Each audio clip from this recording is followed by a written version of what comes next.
آپ بھی مائیگریٹ کرنے کے بارے میں سوچ رہے ہیں؟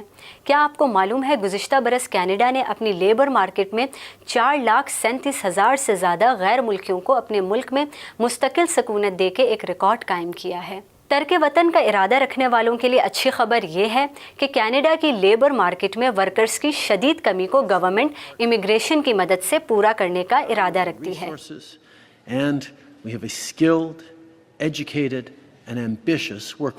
چونکہ کینیڈا لیبر فورس کے لیے مکمل طور پر تارکین وطن پر انحصار کرتا ہے، اسی لیے کینیڈا کا ہدف ہے کہ 2025 تک مزید 14.5 لاکھ لوگوں کو ملک میں مستقل سکونت دی جائے۔ ورکرز کی اس کمی سے نمٹنے کے لیے کینیڈا 2023 میں پہلی بار ہنرمند تارکین وطن کے لیے ٹارگیٹڈ قرآن دازی کا منصوبہ بنا رہا ہے، جس سے وہ ایپلیکنٹس کا ملک کے اندر مختلف علاقوں کی ضرورت اور مطلوبہ مہارت کی بنیاد پر انتخاب کرے گا۔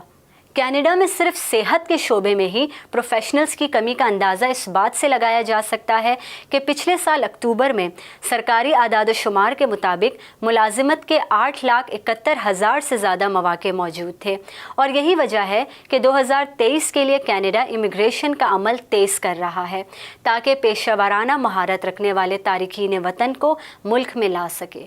تاہم دوسری طرف بہت سے تارکین وطن اب بھی اپنی مہارت کے مطابق ملازمتوں کے لیے جدوجہد کر رہے ہیں۔